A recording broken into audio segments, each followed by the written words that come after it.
Hello बच्चों, last class में हमने समकोण त्रिभुज तथा पाइथागोरस गुण के पहले तक का पोर्शन सारा पढ़ा था, जिसमें त्रिभुजों के प्रकार पढ़े थे, मध्य का, शीर्ष लंब और बहुत सारे सवाल भी किए थे प्रूव करने वाले। लास्ट क्लास में आपने प्रैक्टिस करी होगी, उनकी बार बार प्रैक्टिस करने से ही वो क्वेश्चन आएंगे।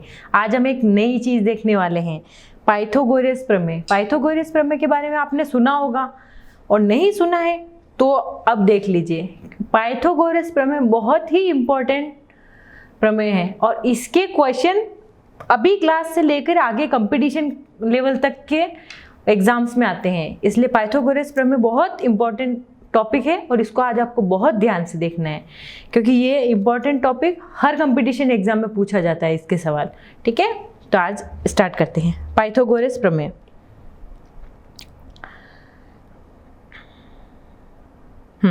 समकोण त्रिभुज तथा पाइथागोरस प्रमेय।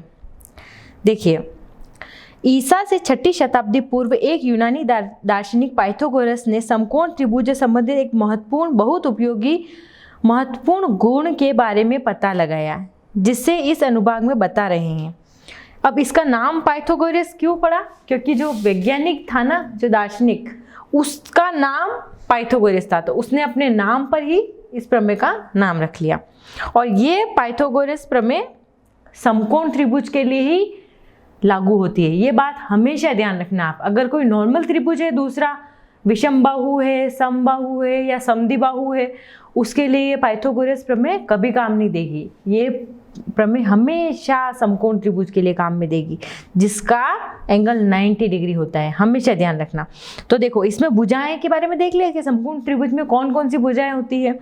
तो देखिए, समकोण त्रिभुज के जो सामने वाली भुजा होती है, ये वाली, इसको हम कहते हैं कर्ण। ठीक है, और इसमें दो पाद होते हैं समकोण। अन्य दो भुजाओं को समकोण त्रिभुज के पाद कहते हैं। मतलब दो इसके ऐसे हैं, जो ये बीच में तो समकोण त्रिभुज है और एक लंब है और एक आधार है, जिसको हम दूसरी भाषा में लंब और आधार बोलते हैं। और जो तिरछी भुजा होती है उसको हम कर्ण बोलते हैं।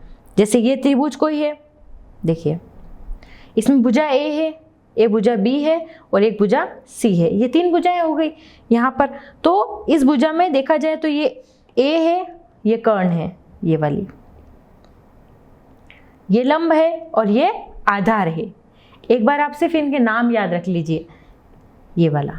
और ये समकोण त्रिभुज, समकोण मतलब 90 डिग्री है। अब समकोण त्रिभुज का फॉर्मूला ये हमेशा याद रखना है आपको। यही फॉर्मूला आगे काम आने वाला है। क्या है? a² = b² + c²। इस प्रकार यह पाइथागोरस गुण है और इस प्रकार इसे कहा जा सकता है कि एक समकोण त्रिभुज में कर्ण पर बना वर्ग पादों पर बने दोनों वर्गों का योग होता है। जैसे देखो, मैं आपको समझाती हूँ बना के। ये कोई मेरा समकोण त्रिभुज है, ये इसका 90 डिग्री 90 डिग्री है। ये इसको मान लेती हूँ मैं B, इसको मान लेती हूँ मैं C। मैं भुजा के नाम दे रही हूँ और ये है मेरा A।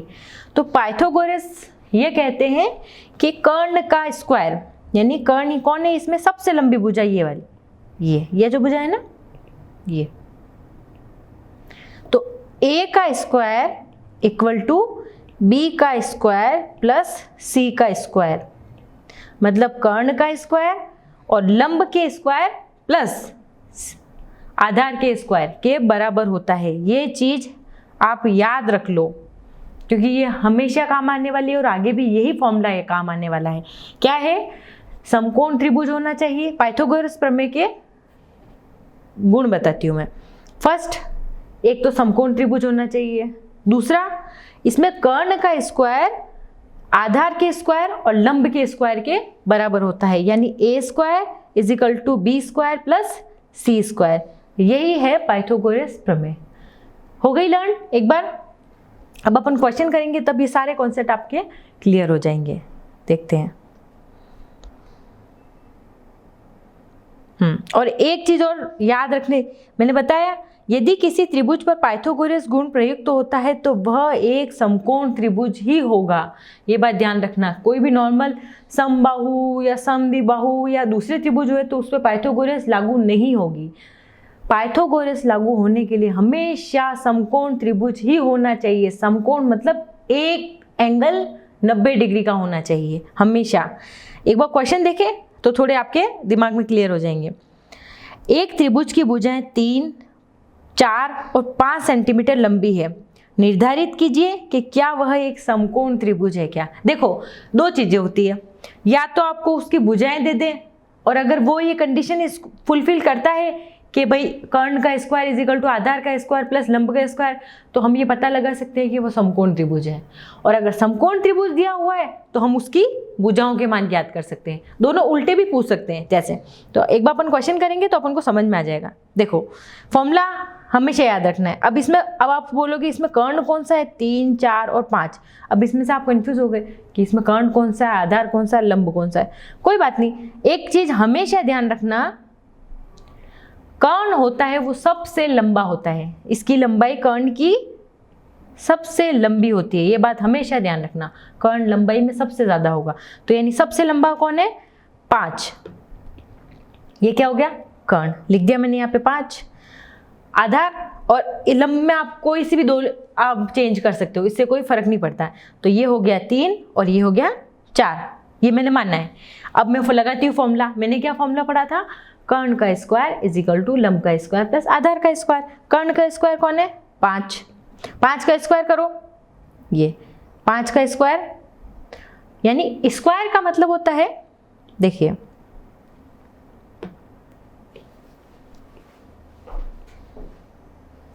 ये कोई त्रिभुज है और ये समकोण त्रिभुज है। ये है 5 डिग्री, ये 3 सेंटीमीटर और ये 4 सेंटीमीटर। तो मैंने क्या पढ़ा है, 5 का स्क्वायर इक्वल टू 3 का स्क्वायर प्लस 4 का स्क्वायर। ठीक है, अब देखो 5 का स्क्वायर, स्क्वायर मतलब 5 इंटू 5, स्क्वायर मतलब 5 2 बार है, 5 इंटू 5। 3 का स्क्वायर 3 इंटू 3, सॉरी 3 है ये, 3 इंटू 3। और 4 का स्क्वायर यानी 4 इंटू 4। आगे सॉल्व करते हैं। 5 इंटू 5 25, 3 इंटू 3 9 और 4 इंटू 4 16। तो इधर तो 25 इक्वल टू 16 और 9 25, यानी दोनों इक्वल आ गए। तो इसका मतलब क्या हो गया, ये एक समकोण त्रिभुज है। यह एक समकोण त्रिभुज है। ये लाइन आपको लिखनी पड़ेगी। या तो आपको भुजाएं दे रखी है और अगर वो इक्वल आ जाए तो वो समकोण त्रिभुज हो गया, और या फिर आपको समकोण त्रिभुज बता के उसके भुजाओं के मान पूछ ले जाएंगे। आगे वाले क्वेश्चन में अपन करने वाले हैं। नेक्स्ट क्वेश्चन, हाँ ये देखो, एक चीज इसने बता भी रखी है, ध्यान दीजिए। किसी भी समकोण त्रिभुज में कर्ण सबसे लंबी भुजा होती है। उदाहरण 5 सबसे लंबी भुजा ही कर्ण है। यही मैंने कहा था कि जो सबसे लंबी भुजा होती है वो कर्ण होती है। और जो इसमें सबसे लंबी पाती, तीनों में देख लो सबसे बड़ी कौन है, तो 5 सेंटीमीटर, तो वो हो गई कर्ण। अगला क्वेश्चन, ए बी सी में सी समकोण है। देखो इसने बता दिया सी समकोण है, तो यानी सी कौन सा हो गया, ये सी, ये सी। और ए सी 5 सेंटीमीटर है। अब पहले तो त्रिभुज बना लो और जो इसने कहा है वो कर लो। सी समकोण है तो सी को समकोण बता दो। अब ए सी, ए और सी ये 5 सेंटीमीटर है, ये लिख दिया। बी सी, बी और सी ये नीचे वाला आधार, वो 12 सेंटीमीटर, ये 12 सेंटीमीटर हो गया। अब उसके बाद में ए बी की लंबाई निकालनी है, यानी ये वाला। अब देखो डायग्राम से पता चल रहा है, एक तो लंब दे रखा है और एक आधार दे रखा है, और अपन को कर्ण पूछा है, यानी जो सबसे बड़ा वाला है वो पूछा है। फॉर्मूला रिकॉल करो, क्या था फॉर्मूला, याद करो, कर्ण का स्क्वायर इज इक्वल टू आधार का स्क्वायर प्लस लंब का स्क्वायर। अब कर्ण ही अपन को पूछा है तो इसको मैं एक बार अननोन है, इसको ए बी लिख सकती हूँ, is equal to A C ये वाली भुजा और बी सी ये वाली भुजा, A C square plus B C square. अब AC क्या है 5, BC क्या है 12। अब दोनों का स्क्वायर करना है। देखो स्क्वायर करने में आपको नहीं आए तो आप अपन सॉल्व कर लेंगे। जैसे 5 का स्क्वायर है तो 5 का टेबल 5 बार बोलना है। अब 12 का स्क्वायर है तो 12 इंटू 12, जैसे 12 इंटू 12 सॉल्व करने में कोई दिक्कत नहीं है, लेकिन गलत नहीं होना चाहिए। तो इसको इंटू करके देख लो, अगर आपको पहाड़े नहीं आते या 12 इंटू 12 का वर्ग मतलब 12 का वर्ग नहीं आता है तो इंटू करके देख लीजिए। तो 24 इंटू 12 तो यानी 441 144 आ गया 144। तो 25 प्लस 144, अब 144 और 25 को जोड़ना है, दोनों को ऐड करना है। तो कर लो ऐड, 144 प्लस 25 9 6 और 1 169 इसका आंसर आ गया। ठीक है, अब देखो अभी भी बात खत्म नहीं हुई है।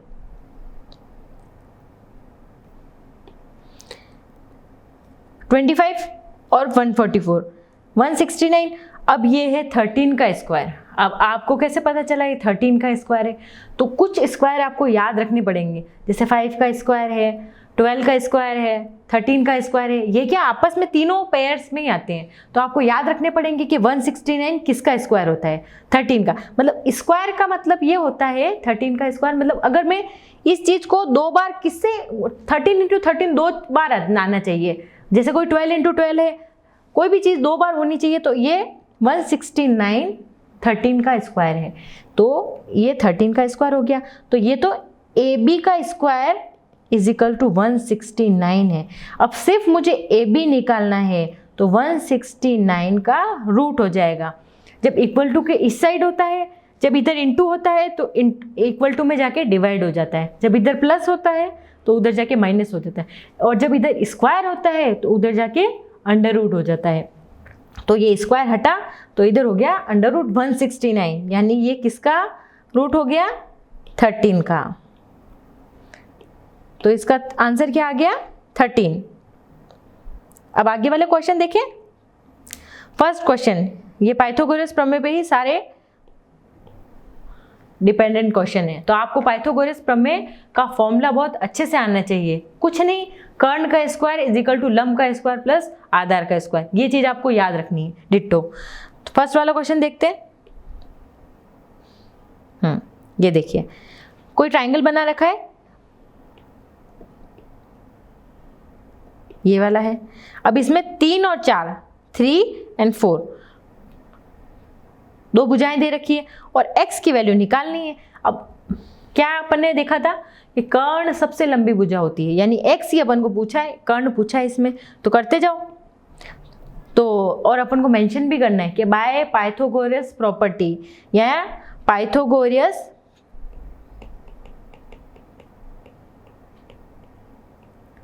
प्रमेय से सॉल्व करते समय हर चीज में प्रॉपर्टी लिखनी जरूरी है कि आपने इस जगह कौन सी प्रॉपर्टी यूज ली। मैथ्स में फैक्ट्स के बेस पे ही टिकी हुई है मैथ्स, उसमें आपने कौन सी प्रॉपर्टी यूज ली है वो आपको मेंशन करना जरूरी है। तो आपको ये लिखना भी जरूरी है कि पाइथागोरस प्रमेय से। तो हम जानते हैं कि x square is equal to 3 का स्क्वायर और 4 का स्क्वायर। मैंने क्या बोला, जिसका भी स्क्वायर है तो उसका डबल, यानी 3 इंटू 3 9, 4 का स्क्वायर यानी 4 इंटू 4 यानी 16। अब दोनों को प्लस कर लो, 16 प्लस 9 कितने हो गए 25। अब 25 ये तो एक्स स्क्वायर का मान है, और सिर्फ एक्स तो मैंने क्या बताया उधर जाके क्या हो जाएगा रूट, तो 25 का रूट। अब आप बताइए 25 किसका रूट है, किसका स्क्वायर है 25 5 का। ये तो x की वैल्यू आ गई मेरे पास 5। ठीक है, अगला क्वेश्चन करें। ये देखिए नेक्स्ट क्वेश्चन दे रखा है x 6 और 8 है, इसमें भी कर्ण नहीं पूछा है जो लंबी वाली भुजा, सेम वही फॉर्मूला लगाना है। देखो ये फॉर्मूला अपन को बार बार लगाना पड़ेगा हर क्वेश्चन में, तो ये फॉर्मूला आपको याद हो जाना चाहिए अच्छे से, और ये लिखना भी है कि बार बार बाय पाइथागोरस थ्योरम या पाइथागोरस प्रमेय के द्वारा हमने ये फॉर्मूला लिया है। तो x इधर 6 है और इधर 8 है, तो x square is equal to 6 square plus 8 square. 6 का स्क्वायर 6 इंटू 6 36, 8 का स्क्वायर 8 इंटू 8 64, दोनों को ऐड करो 64 प्लस 36 कितने हो गए 100। अब एक बात बताओ 100 किसका स्क्वायर है, मतलब स्क्वायर का मतलब कि जैसे 8 का 2 into 2 4, 3 into 3 9, 4 into 4 16, 5 into 5 25, 6 into 6 36, 7 into 7 49, 8 into 8 64, 9 into 9 81, तो 10 इंटू 10 100। तो ऐसे मतलब कि उन दोनों को ही आपस में इंटू करना है, स्क्वायर का मतलब ये होता है। तो 100 किसका है? 10 का। तो इसका मतलब x की वैल्यू कितनी आ गई? √100, यानी x की वैल्यू आ गई 10, यानी जो थर्ड भुजा है इसका मान है 10। नेक्स्ट क्वेश्चन, ये है 15, इधर वाली 8 और ये, इसमें भी अपन को करनी निकालनी, सबसे बड़ी भुजा ही निकालनी। तो कोई बात नहीं, x square is equal to 15 square plus 8 square. अब 15 इंटू 15 करना है, तो अगर आपको याद नहीं है तो कोई बात नहीं, अपन इसको सॉल्व करके देख लें, जैसे इंटू कर लिया करो। 15 इंटू 15, इंटू करने में कोई परेशानी नहीं है, अपन के क्वेश्चन गलत नहीं होना चाहिए बस, लेकिन इंटू सॉल्व करके देख लो कि 5 25 75 इंटू 15, तो 5 2 2, कितना आंसर आ गया? 225, यानी 15 इंटू 15 कितना होता है?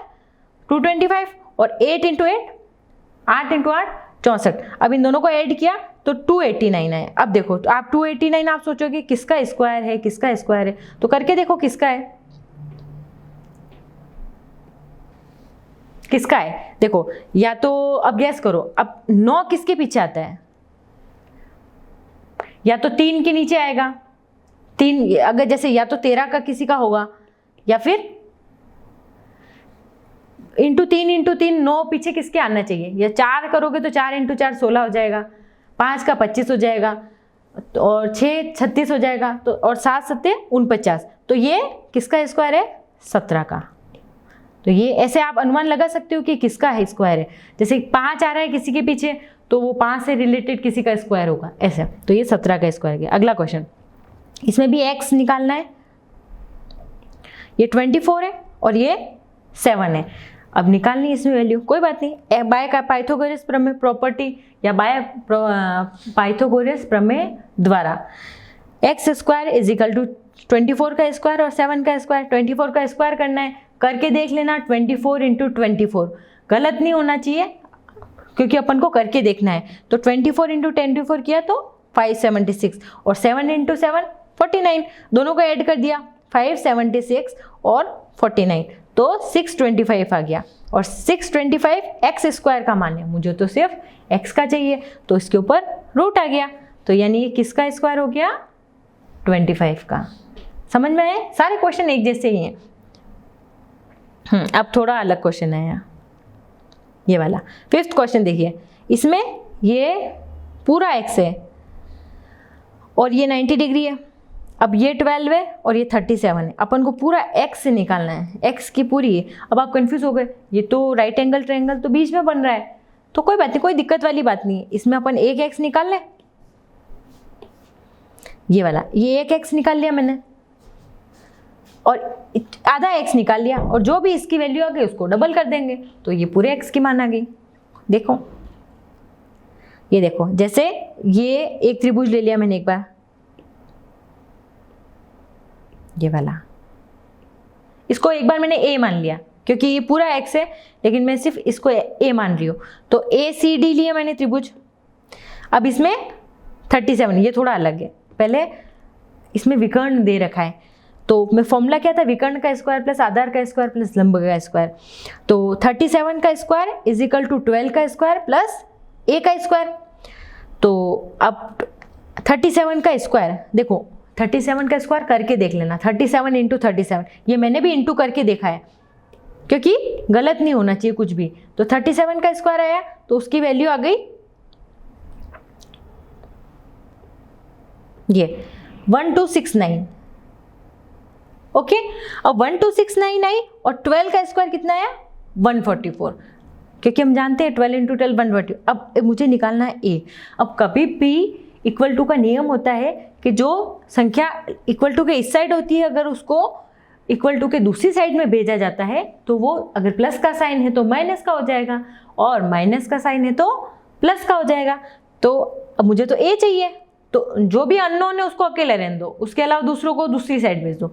तो यहाँ पे एक बार ये भी नंबर है और ये 144 भी नंबर है, अननोन कौन है? ए, जिसकी वैल्यू अपन को पता नहीं है, यही तो निकालनी है। तो ए को मैंने अकेला रहने दिया और 1369 माइनस 144 किया, सॉरी 12 नहीं है, ये 3 है, ओके। ये 1269 माइनस 144, तो इसका आंसर आया 1225, इसका आंसर आ गया, ओके। तो और ये 1225 किसका रूट होता है? 35 का। ये अपन को 2-4 रूट याद रखने पड़ेंगे, जैसे 3 का है, 5 का है, 12 का है, 17 का है। तो उससे क्या होगा कि जैसे अपने कभी भी कोई गलती नहीं होगी रूट में या इसमें, है ना। हाँ, तो ये इसका मान आ गया 35। अब ये तो सिर्फ इतने से कम आना है, कितना है? 35। लेकिन मुझे तो पूरा x चाहिए। पूरे x की वैल्यू कैसे आएगी? उसको डबल करना है, यानी 35 इंटू 35, ये कितना हो गया? 70। ठीक है, 2a इज इक्वल टू 70 आ गया। अगला क्वेश्चन करते हैं, ये वाला देखो। इसमें भी ऐसे 90 डिग्री, ये उल्टा कर दिया है, तो उल्टे में अपन को कंफ्यूज नहीं होना है, कोई बात नहीं। तो ये 12 डिग्री है, ये 3 डिग्री है और ये 5 डिग्री है। हमको इसका वैल्यू निकालनी है, नीचे वाले की x की वैल्यू निकालनी। तो इसमें भी सेम फॉर्मूला लगाएंगे। x ये आधार दे रखा है, मतलब आधार निकालना है। तो हम जानते हैं कि AB का स्क्वायर AD का स्क्वायर प्लस BD का स्क्वायर। तो AB का स्क्वायर कितना है? 12। इसको मान लेते एक बार x, हमको पता नहीं है उस चीज़ को हम x मान लेते। और BD का स्क्वायर ये नीचे, तो इसकी वैल्यू है 3, तो 144 हो गया 12 का स्क्वायर, इसका x स्क्वायर और 3 का स्क्वायर यानी 9। तो x इधर रख दिया और 144 उधर भेज दिया, तो ये किसका हो गया? ये x की वैल्यू हो गई 135। तो अगर जैसे किसी का रूट नहीं पता है तो आप डायरेक्ट x की वैल्यू रूट 135 कर दीजिए, तो इसका वैल्यू आ गई रूट। अगर वो आगे सॉल्व होता है तो ठीक है, अगर नहीं होता है तो आप डायरेक्ट रूट लगा के उसको लिख सकते हैं, वो भी आपके आंसर गलत नहीं होगा। अब हम आते हैं प्रश्नावली 6.5 पर। अब इसके सारे सवाल करते हैं, बहुत इंपॉर्टेंट प्रश्नावली है और इसमें कुछ नए सवाल भी सीखने को मिलेंगे जो पाइथागोरस प्रमेय के ऊपर ही सारे बेस्ड है। सारे क्वेश्चन जितने भी है ना, ये 5-6 सवाल 8 सवाल ये वाले। अब देखो, सबसे पहले एक PQR एक त्रिभुज है जिसका P समकोण है। यदि PQ 10 सेंटीमीटर और PR 24 सेंटीमीटर है तब QR ज्ञात कीजिए।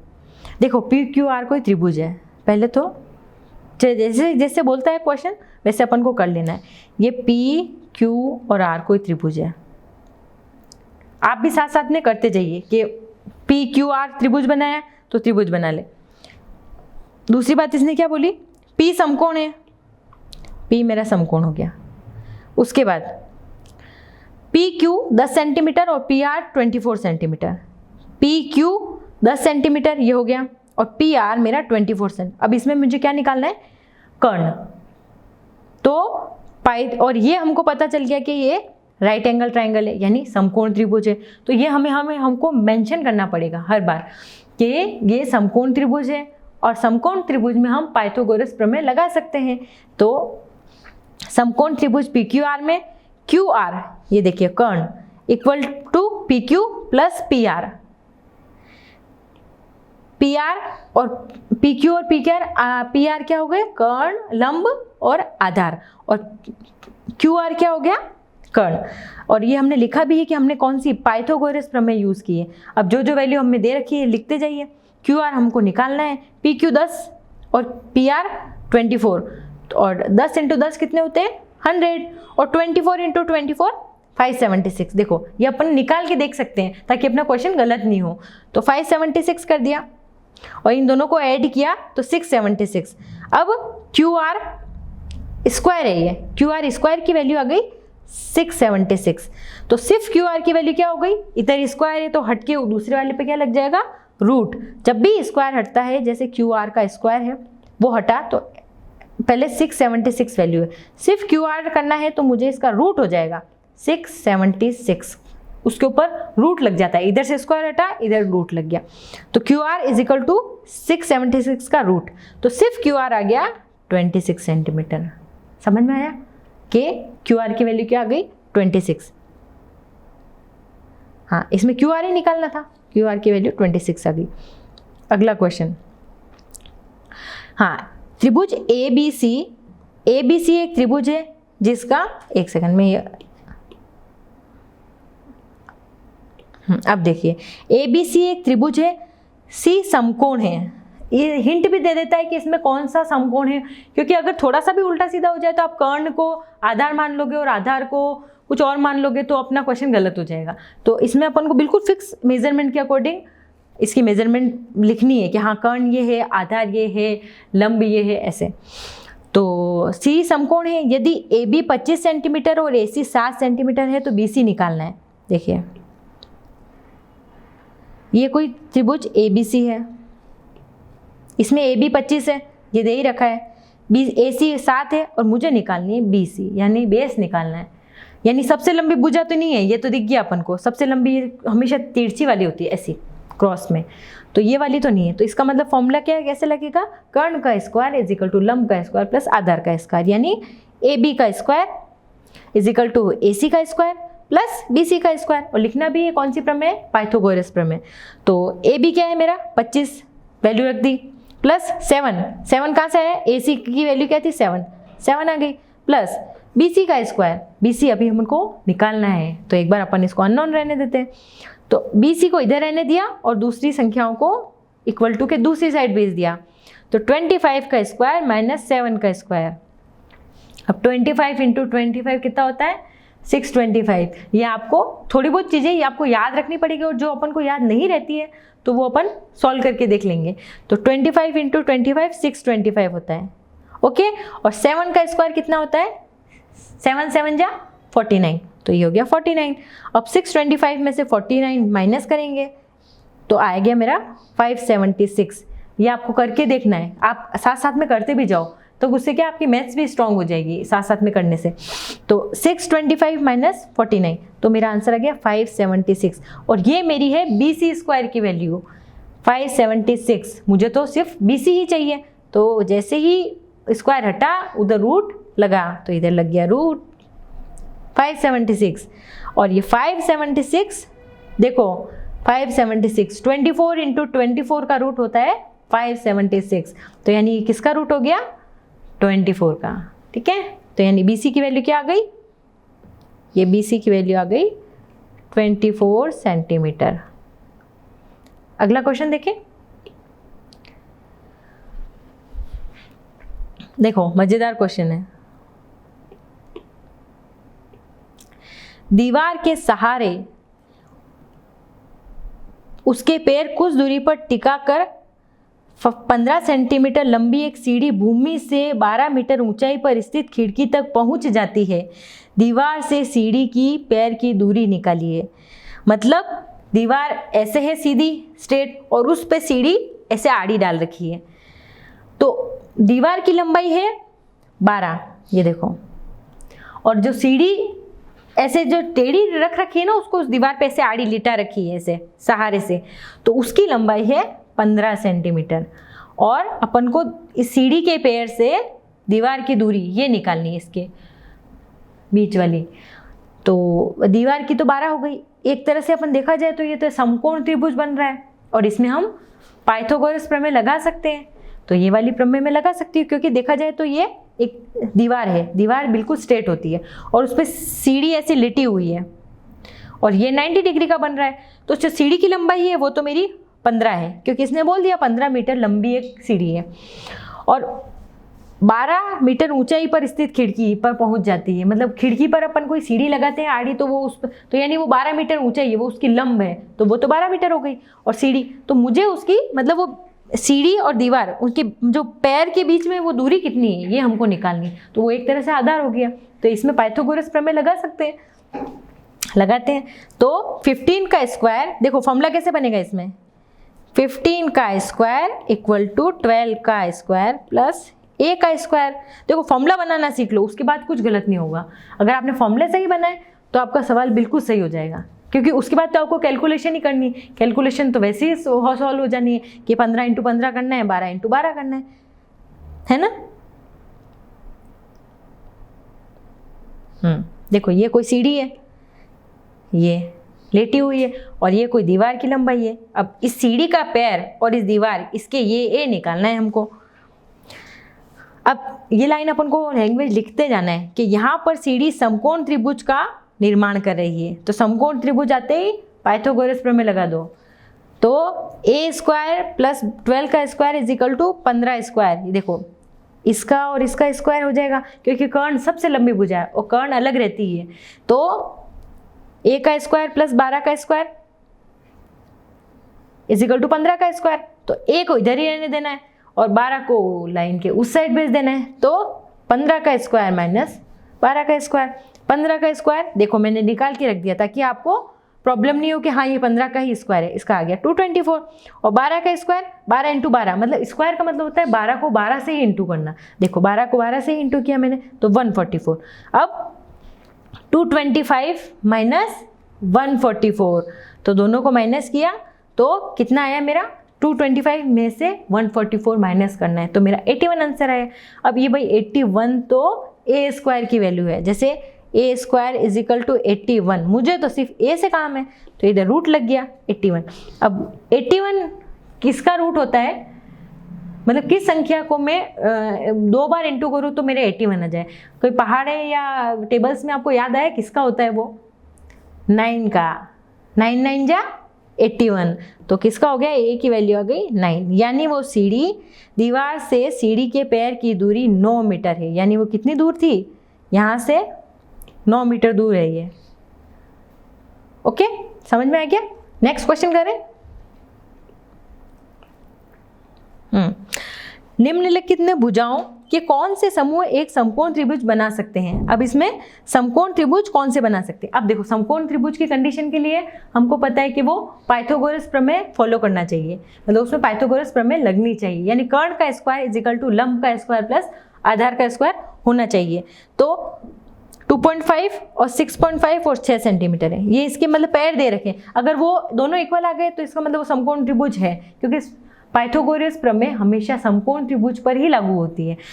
तो ये 3 इसके क्वेश्चन दे रखे हैं और समकोण त्रिभुज होने की स्थिति में उसके समकोण को भी पहचानिए कि मतलब उसका कौन सा समकोण है।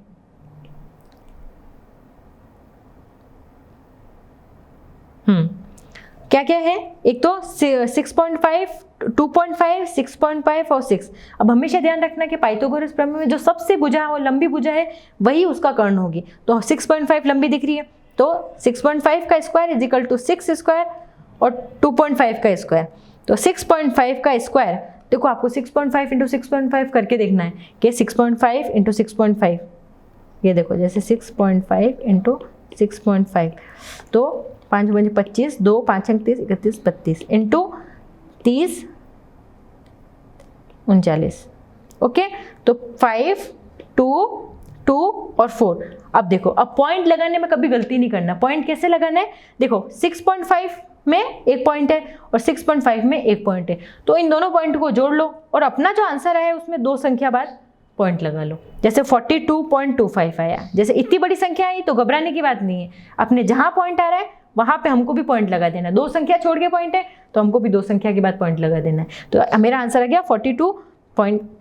अब 2.5 इंटू 2.5 ये किया तो इसका आंसर आ गया 6.25। ये भी आप कर लोगे 2.5 2.5, 2 संख्या है उसके बाद में पहली और दूसरी छोड़ के पॉइंट लगा देना है। तो इसका आंसर आ गया 6.25 और 6 का स्क्वायर हो गया 36। तो 36 प्लस 6.5 यानी 42.25 और इसका भी वैल्यू हो गई 42.25, यानी दोनों इक्वल आ गए। इसका मतलब ये क्या है, एक समकोण त्रिभुज है। समझ में आया। आप खुद करोगे ना क्वेश्चन बार बार तो आपको फिर समझ में आएगा। तो आप भी या तो साथ साथ में करो या फिर वीडियो देखने के बाद में पॉज करके एक बार खुद से करो और फिर मेरे आंसर से इसको मैच करो कि हाँ आपका सही आंसर आया कि नहीं आया। सेकंड है 2 2 और 5। कोई बात नहीं, 5 सबसे बड़ा है, 5 लेते हैं। तो 5 का स्क्वायर 2 का स्क्वायर 2 का स्क्वायर, 5 इंटू 5 25, 2 इंटू 2 4, 2 इंटू 2 4, तो 4 और 4 8, दोनों इक्वल आए नहीं आए, तो यानी ये पाइथागोरस फॉलो नहीं कर रहा है, तो इसका मतलब ये समकोण त्रिभुज नहीं है। ये लिखना भी है अपन को कि मतलब जैसे आपने कोई भी क्वेश्चन सोल्व किया सिस्टमेटिक तरीके से लिखना है। पहले सवाल उतारो, फिर अगर उसका डायग्राम है तो डायग्राम लिखो, फिर उसका नामांकन करो A B C, और फिर उसके बाद में जो भी भुजाएं हैं या आपने जो भी प्रॉपर्टी यूज़ ली है, चाहे मैं इसकी बात नहीं करी किसी की भी, तो आपने जो प्रॉपर्टी यूज़ करी है उसको मेंशन करो कि मैंने बाह्य कोण वाली करी, पाइथागोरस प्रमेय वाली करी, समबाहु त्रिभुज वाली करी, या बाह्य कोण, अंतः कोण, जो भी है, तो वर्टिकल अपोजिट एंगल, शीर्षाभिमुख कोण या जो भी है, तो उसको मेंशन, उसके बाद में फिर स्टेप बाय स्टेप लिख के, और लास्ट में अगर कंक्लूजन लिखना है तो आप वो भी मेंशन कर सकते हैं कि हाँ ये समकोण त्रिभुज नहीं बनाता है, ऐसे। अगला क्वेश्चन 2.5, 1.5 और 2। अब सबसे बड़ा 2.5 ही है तो इसको कर्ण पे लग दिया। 2.5 इज इक्वल टू 1.5 प्लस 2, 2.5 का जो स्क्वायर होता है 6.25 होता है, 1.5 का 2.25 होता है, और 2 का होता है 4। दोनों को ऐड कर लिया। देखो पॉइंट का ऐड करना भी बता देती हूँ। जैसे अब आप बोलोगे इसमें तो 2.25 है और इसमें सिर्फ 4 है, तो अब क्या करूँ मैं? कोई बात नहीं, 4 लिख दिया। उसके बाद में अगर पॉइंट के बाद में कुछ नहीं है, मतलब किसके बाद पॉइंट नहीं है, तो इसके बाद में 0 लगा दो, कोई दिक्कत वाली। पॉइंट के नीचे पॉइंट आना चाहिए। अब इसके बाद में 4 के बाद में अगर कोई मेरा 0 पॉइंट था ही नहीं, तो उसके पीछे पॉइंट लगा के 0 लगा दिए, तो पॉइंट लगाया। अब दोनों को जोड़ लो, 5, 2 और 6, तो 6.25 ये आ गए। और ये भी मेरी तो कर्ण की लंबाई आ रही थी, तो यानी 6.25, 6.25, यानी ये क्या हो गई? पाइथागोरस प्रमेय फॉलो कर रहा है, यानी यह एक समकोण त्रिभुज है ना। चलो अगला क्वेश्चन इंटरेस्टिंग है। देखो एक पेड़, एक बार ये पहले वाला, एक पेड़ भूमि से 5 मीटर की ऊंचाई पर टूट जाता है और उसका ऊपरी सिरा भूमि को उसके आधार से 12 मीटर की दूरी पर छूता है। अब पेड़ की पूरी ऊंचाई ज्ञात कीजिए। देखो ऐसे कंपटीशन में आने वाले सवाल, ऐसे क्वेश्चन आगे फ्यूचर में कंपटीशन में भी आते हैं, ऐसे पूछते हैं। तो देखो एक पेड़, ये कोई पेड़ था, ठीक है, ये कोई लंबाई थी इसकी, ये 5 मीटर की ऊंचाई पर टूट जाता है जमीन से, भूमि से। तो 5 मीटर की ऊंचाई से यहाँ से टूट गया और उसका ऊपरी सिरा भूमि को उसके आधार से 12 मीटर की दूरी पर छूता। अब ये टूट के यहाँ गिर गया इधर, और उसके आधार से 12 मीटर की ऊंचाई पर छूता है। तो हमें उसकी पेड़ की ऊंचाई निकालनी है, मतलब इसकी टोटल पहले कितनी ऊंचाई थी, तो मैं ये वाली निकाल दूं और उसमें 5 जोड़ दूं तो मेरी टोटल ऊंचाई आ जाएगी। क्योंकि एक्चुअली पेड़ तो ऐसे लेटा हुआ था, गिर गया इसलिए, वरना अगर सीधा होता तो ये यहाँ होता ना। तो यानी ये 5 और जो इसकी टूटा हुआ हिस्सा अगर मैं ऊपर निकाल दूं, जैसे गिर गया, ऐसे गिर गया था, अगर मैं इसको वापस ऐसे खड़ा कर दूं तो इसका मतलब जो उसकी जो ओरिजिनल ऊंचाई थी वो आ गई। तो इसमें भी मेरी पाइथागोरस प्रमेय लगेगी, क्योंकि ये समकोण त्रिभुज बन रहा है नीचे से, क्योंकि पेड़ तो सीधा होता है और जमीन से ये तो 90 डिग्री का एंगल ही तो बना रहा है। तो यानी इसकी पूरी ऊंचाई मुझे निकालनी है। थोड़ा बहुत बेसिक क्लियर हुआ। अब अपन क्वेश्चन देखेंगे, करेंगे तो आपको अच्छे से समझ में आएगा। देखिए ये कोई पेड़ था, आंधी या तूफान आया, ये पेड़ बीच में से गिर गया। अब गिरा, ये यहाँ पे आके इसका सिरा हुआ। अब 5 मीटर ऊपर से गिर गया टूट के बीच में ऐसे, और इसकी जो पेड़ की ऊंचाई से और जो जहाँ वो गिरा ना, वहाँ से इसकी दूरी 12 मीटर थी। ये मीटर है, सॉरी, हाँ मीटर है, कोई बात नहीं, मीटर सेंटीमीटर वो मैंने मीटर है ये, तो 12 मीटर और ये भी 5 मीटर। अब मुझे इसकी पूरी ऊंचाई, तो पहले तो मैं ये टूटी हुई ऊंचाई निकाल लूँ, और मैं अगर इस वाले को भूल जाऊँ, मैं सिर्फ मुझे इतना ही पता है, एक बार इतना पोर्शन देखो एक बार, तो इतने पोर्शन में ये वाला पोर्शन देखें तो अगर ये झुकी हुई ऊंचाई निकाल दो और उसमें वो जोड़ दो तो अपन करें फटाफट। चलो इसमें पाइथागोरस प्रमेय लगाई, CD इक्वल टू AD का स्क्वायर प्लस AC का स्क्वायर। तो CD कितनी आ गई? 12 का स्क्वायर और 5 का स्क्वायर, यानी 144 प्लस 25। तो CD का स्क्वायर कितना हो गया? 144 प्लस 25 कर देते हैं तो 169। अब 169 किसका स्क्वायर होता है? ये किसका होता है? ये 13 का स्क्वायर होता है। तो ये 13 मीटर, तो इसकी 13 मीटर, तो ये इसकी ऊंचाई है इसकी। अब मुझे इसकी ओरिजिनल चाहिए, तो ये 13 अगर सीधा कर दूँ तो मैं, तो 13 प्लस 5 कितने हो गए? 18। क्योंकि मुझे तो इसकी ओरिजिनल निकालनी है, तो अगर मैं सीधा कर देती तो वो टोटल उसकी ऊंचाई आ जाती। वास्तविक ऊंचाई इसकी 18 सेंटीमीटर। Next question,